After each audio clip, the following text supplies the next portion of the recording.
The day Kim So-ha turned 40, nobody in her house remembered. Not Tyler, who left for work at 7 with his good shoes on, and a phone call already happening before he reached the door. Not Hannah, who was 20 and moved through the house like someone passing through a hotel lobby. Not Jonathan, who was 18 and whose awareness of other people existed only when those people were standing between him and the refrigerator. So-ha made herself a small cake. Pat Binks flavor because it was her favorite and nobody else in the family liked it, which meant she would not have to share. She put one candle on it, lit it, looked at it for a moment, blew it out, and ate the cake standing at the kitchen counter, because sitting down for a private birthday felt lonelier than not sitting down at all. Then she washed the plate and started dinner. This is Kim So-ha, 40 years old, born in Busan, raised in Seoul, married for 11 years to a Ghanaian man named Tyler Johnson who was 44 and handsome in the specific way that had once made her feel chosen and now mostly made her tired. Mother of 2 children who had her eyes and his certainty. Full-time wife. Full-time cook. Full-time laundry service. Full-time invisible. The thing people needed to understand about So-ha was that she was not a weak woman. She had never been a weak woman. She had a degree in design. She had once restructured an entire client presentation overnight because her supervisor had panic frozen, and she had simply taken the files home and fixed them and come back the next morning like nothing had happened. She was the kind of woman who solved problems quietly and let other people take the credit, not because she was passive, but because she had learned early that the world moved faster when you stopped arguing about who deserved what and just got the thing done.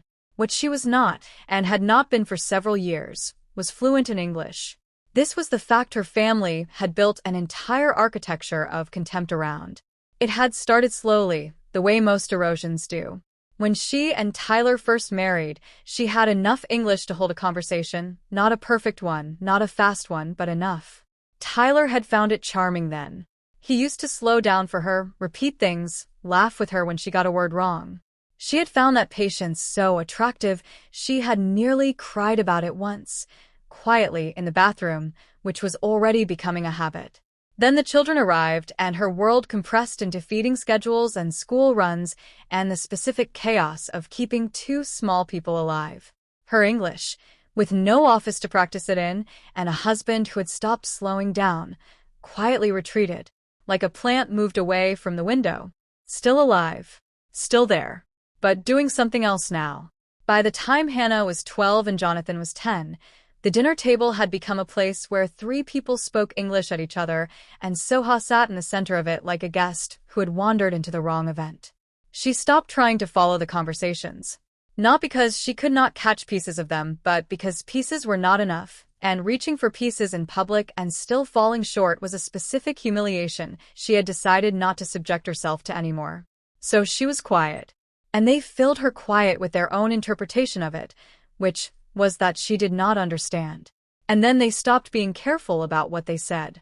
That was the mistake. On a Thursday evening, 3 weeks before Daniel's wedding, Tyler's colleague James came for dinner. James was Korean-American, spoke both languages, had the energy of someone who found everything mildly amusing.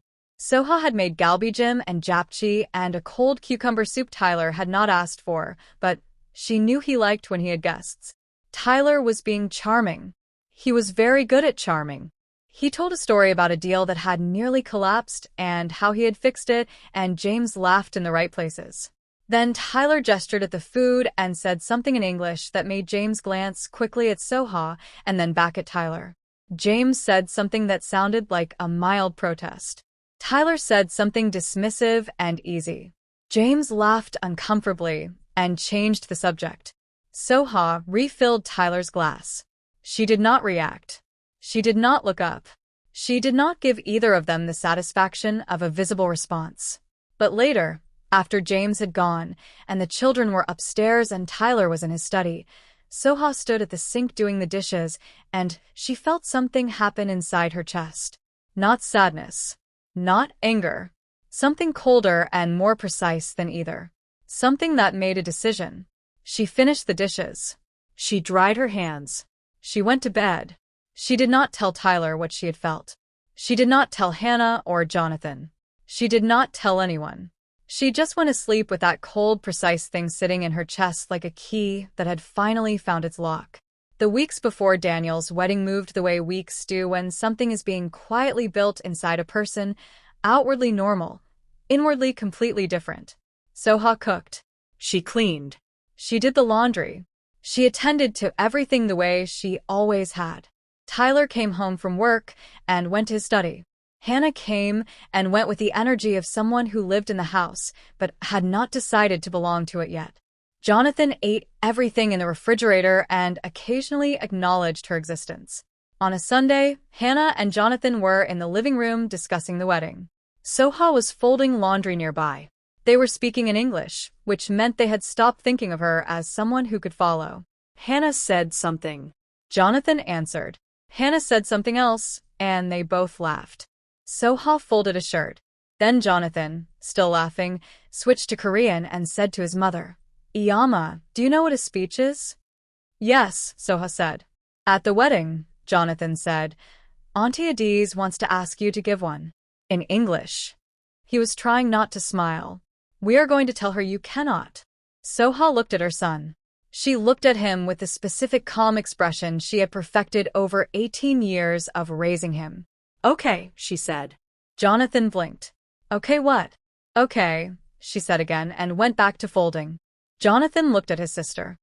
His sister looked back with the expression of someone who was not entirely sure what had just happened, but felt that something had.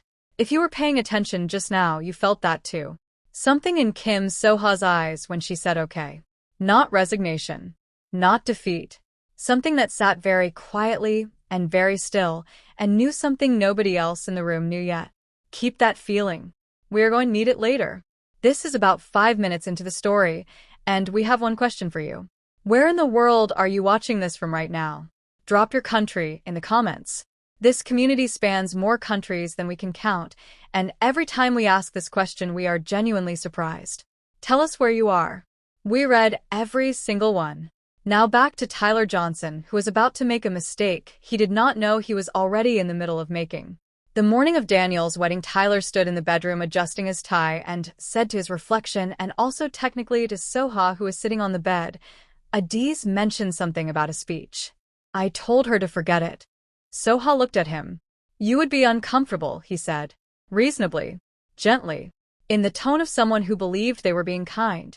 It would not be fair to put you in that position. Soha said, okay. Tyler turned from the mirror and looked at her. Something in her okay made him pause. She had been saying okay a lot lately in a way that sounded exactly like okay, and felt like something else entirely. Are you all right? He asked. Yes, she said. He looked at her for another second, then turned back to the mirror. You look beautiful, he said, which was true. She had put on her cream and gold hanbok, the one she had bought 3 years ago, and worn exactly once. It was not a dress that asked permission from a room. It announced itself. Thank you, she said. Tyler left to check on the children. Soha sat on the bed for a moment longer. She looked at her hands in her lap. She breathed in once, slowly. Then she stood up. The venue was everything Daniel's gentle personality had somehow managed to produce. Beautiful without being loud, warm without being excessive. Yena's family had organized the flowers and the lighting, and the result was a room that felt like the inside of a good decision. Daniel cried before the ceremony started. Soha found this correct and appropriate. She had always believed people who cried at their own weddings understood something important about what they were doing. Tyler's world arrived in full force. His colleagues, their spouses, friends she had met once or not at all.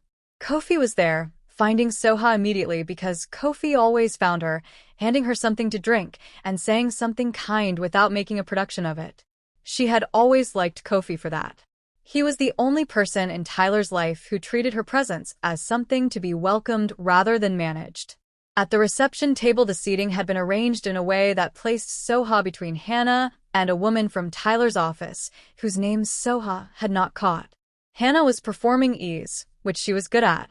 Jonathan was already restless, phone appearing and disappearing under the table. Then Adiz sat down across from them. Adiz Johnson was 43 and had fully committed to the identity of a woman who said difficult things and called it honesty. She wore red to weddings as a statement, and made sure people knew it was a statement. She had never disliked Soha, exactly. She had just never made space for her in any meaningful way, which over 11 years had accumulated into something that functioned like dislike. She looked across the table at Soha and smiled. Soha, she said, in English, loudly enough for the tables on either side to catch the shape of the conversation. I was thinking, you are family. You have been with Tyler for 11 years. Daniel loves you. I think you should be the one to give the speech tonight. Something warm. From Tyler's side of the family. She paused. In English, of course. Hannah went very still. Jonathan's phone disappeared completely. Tyler, at the bar with Kofi, had not heard yet. The tables nearby did that thing where everyone continues their own conversation, but at a slightly reduced volume. Adi's smile was doing a lot of work. Jonathan opened his mouth. He was going to say his mother could not do it. He was going to say it kindly, he thought, in a way that protected her. He was already constructing the sentence. Soha spoke first. I will do it, she said. In English.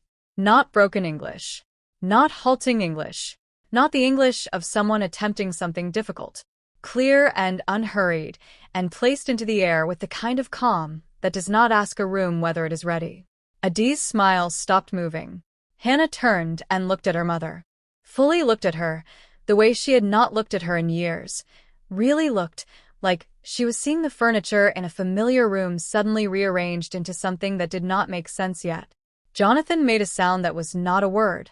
The nearby tables had gone fully quiet now, not pretending otherwise. Adi said, I'm sorry. I will give the speech, Soha said. Same tone. Same pace. Like she was offering to pass the salt. There was a long moment. Then Adiz laughed. Not her real laugh. The one she kept for situations she needed to regain control of. Soha, you don't have to, really, it was just a suggestion. We can find someone else. There is no pressure at all. There is no pressure, Soha agreed, pleasantly. I will still do it. Adiz looked at Hannah. Hannah looked back at her aunt with an expression that said, I have no information for you right now. Kofi arrived back at the table with Tyler. Tyler set his glass down and looked at his wife and his sister and the very specific quality of the silence surrounding them. What happened? He asked Hannah in English. Hannah said, very carefully, Iyama agreed to give the speech. Tyler turned slowly to look at Soha. Soha picked up her glass and looked at the room. Tyler turned to Adiz.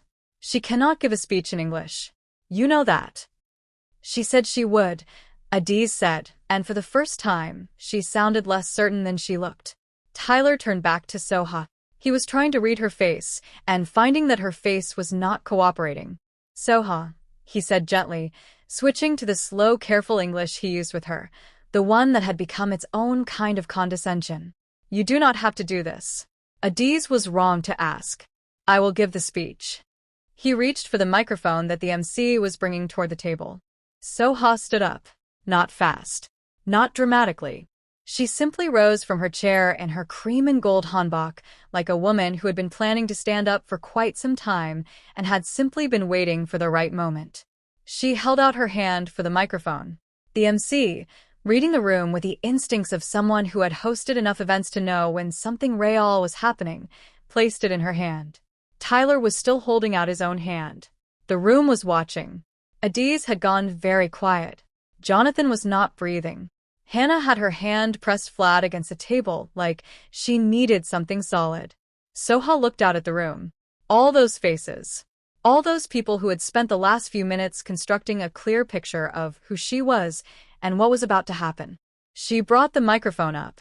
And Kim Soha, 40 years old, full-time wife, woman who had been spoken around and spoken over for more years than she had counted, opened her mouth. And what came out rearranged everything.